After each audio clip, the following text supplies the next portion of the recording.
game. Here we go, game one in a best of three.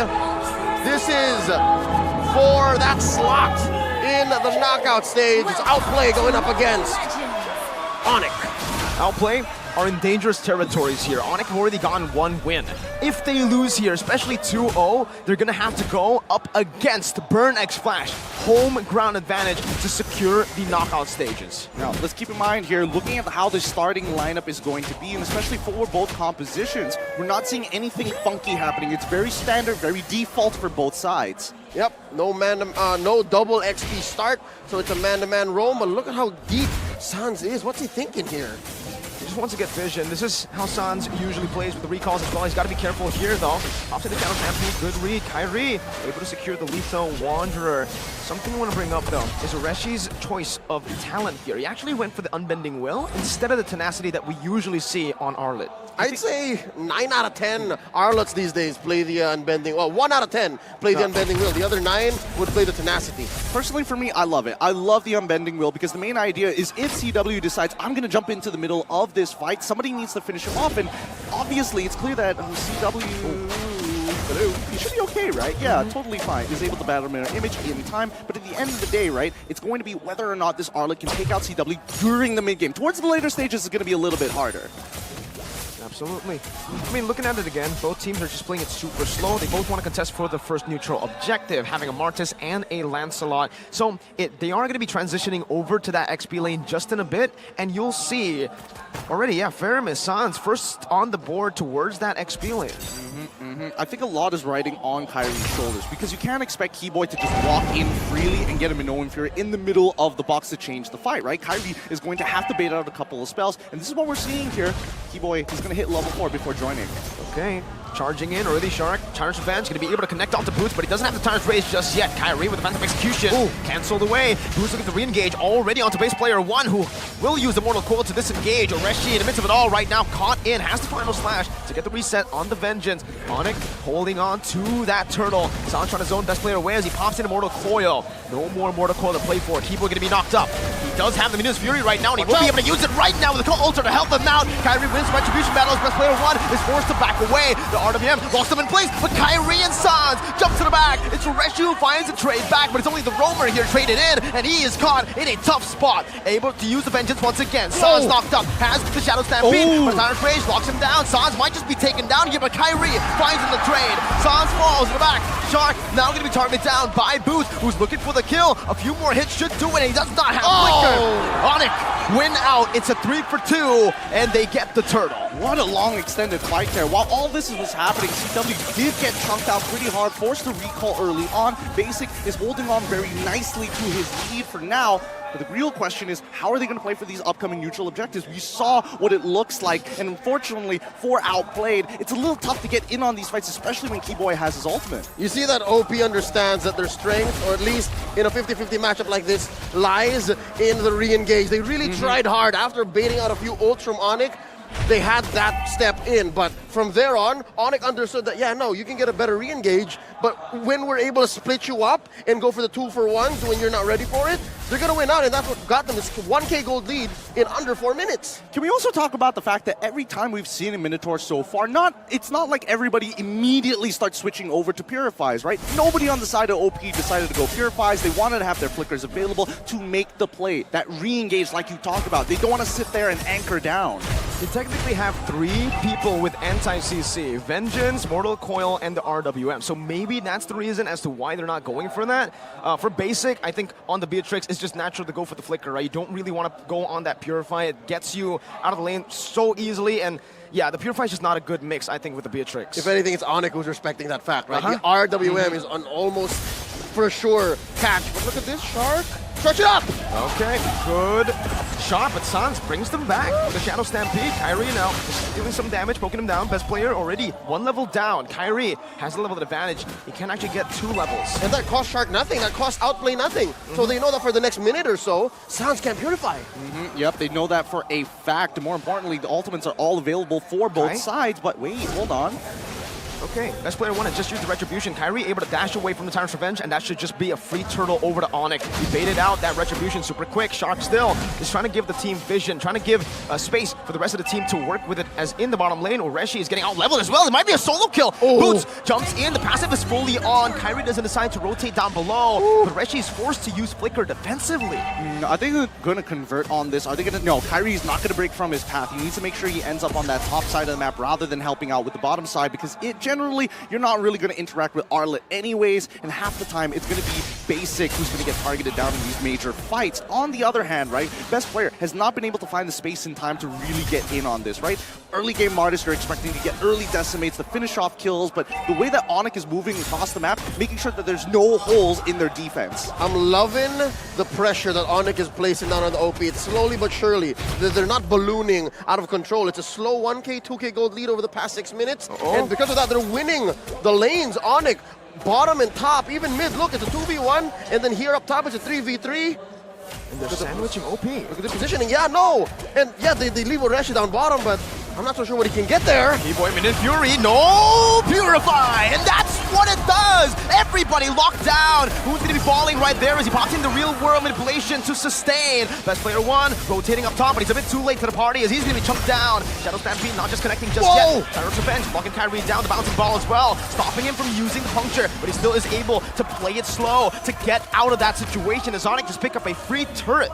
Really good timings on the Thorn Rose, dodging a couple of hits and especially dodging the turret shots to put him into lethal range. 30 more seconds till Turtle comes back up, and if you look at the altar, Sand should technically get his full altar relatively soon. In the meantime here, Boots with that 1-kill lead, and especially with the Black Dragon form and the fact that he is able to disrupt so many members from the side of OP, all of their flickers are basically down.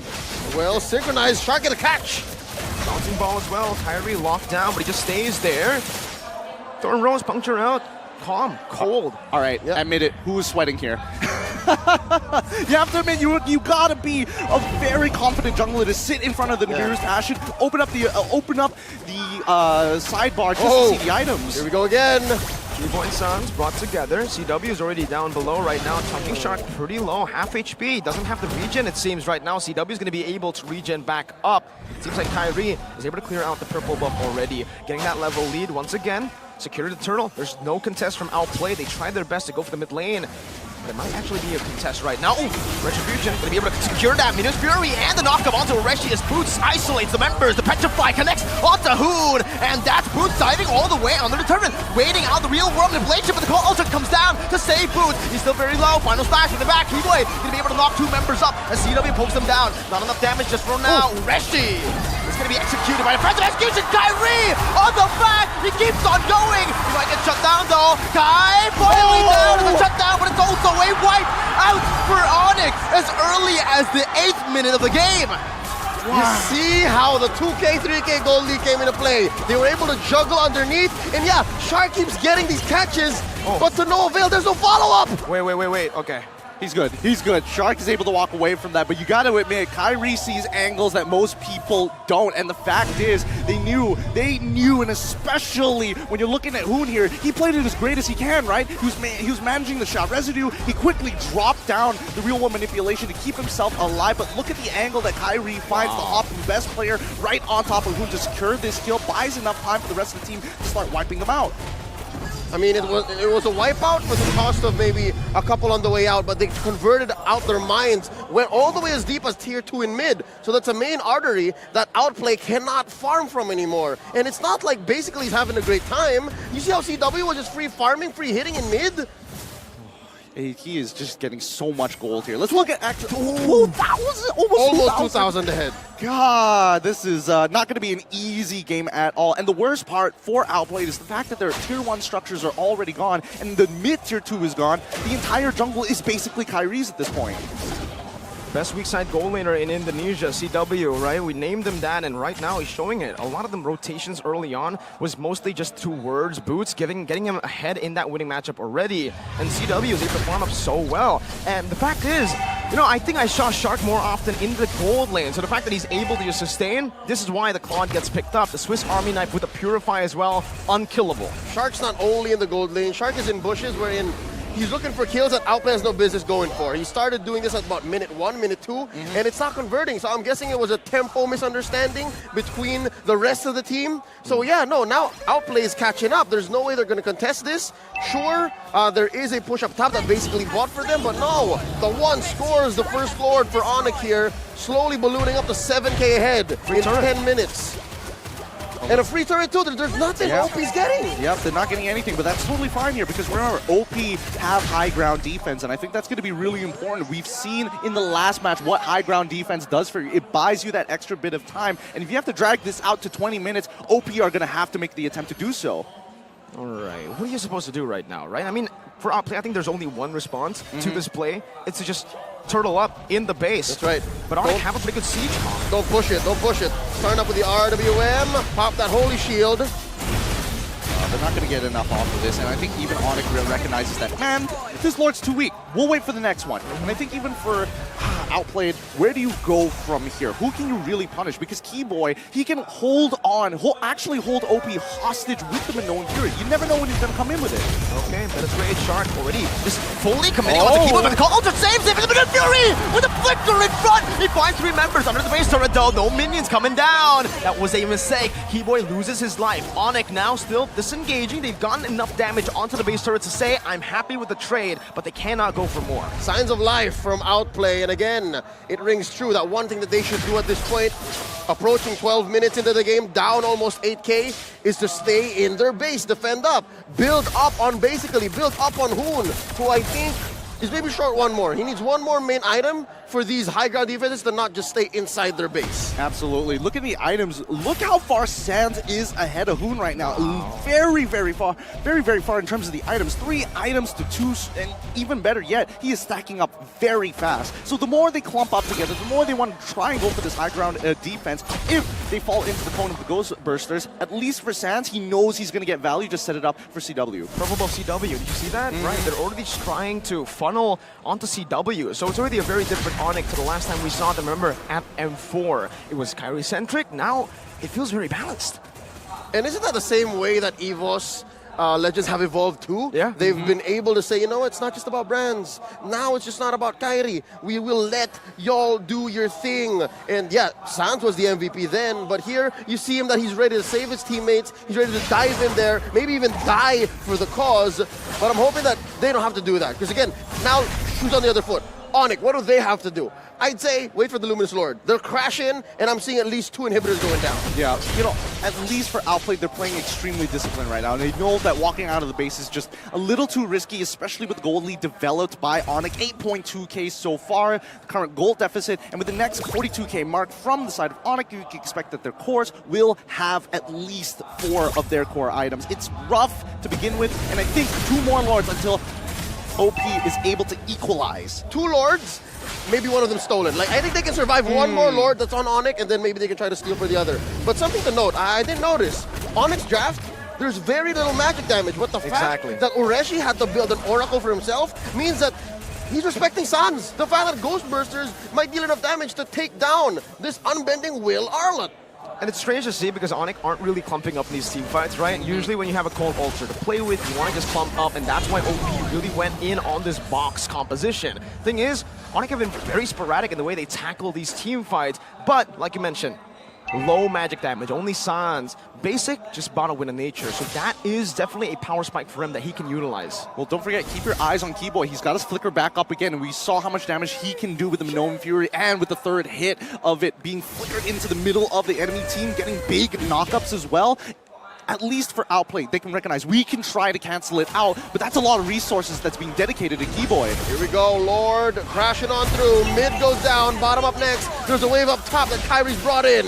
Okay, this is just the siege right now. Oh, Basic is going to be engaged on right there. Doesn't do enough damage onto Kyrie. Still going to be able to be super safe in the back. Boots pops in Black Dragon form. Real world inflation pop down as well. Rishi can be zoned away from the team. Doesn't have the final slash anyway, so look for anything more. And ONIC say we're happy with 2 base turrets. We might look for 1 more as we go and invade first. Well, to be fair, Hoon doesn't have the RWM. If they really want to force it, they can absolutely do saw in the second wave, right? Oh, final slash. It actually brings Sans back, but he has to call Alter, and now the collapse on the back. CW with the laser duet onto the base. Hoon gets taken very low, still saving that flicker right now. Skyrie is going to be caught. He has the dashes though. And CW now is going to be able to melt them down one by one. It's a double kill for CW. A 3-for-0 as ONIC will still pull back. The discipline, they do not want to force it. It's Well, maybe they dangerous. do. They're very low. They're very low. It's hard. Kairi might survive, yes, but maybe not Kiboy. Maybe not CW, but they're still gonna push. 16 seconds on the clock for the death timers right now. The base is wide open, and CW will just go for it right now with a battle mirror image. 15 minutes in, no minions, but it does not matter. Dominance in game number 1 presented by ONIC. I told you, as soon as that RWM is down, at least they know for a fact they cannot force anything onto ONIC's side. So they're the ones holding the tempo. They're the ones holding the initiative to go back into these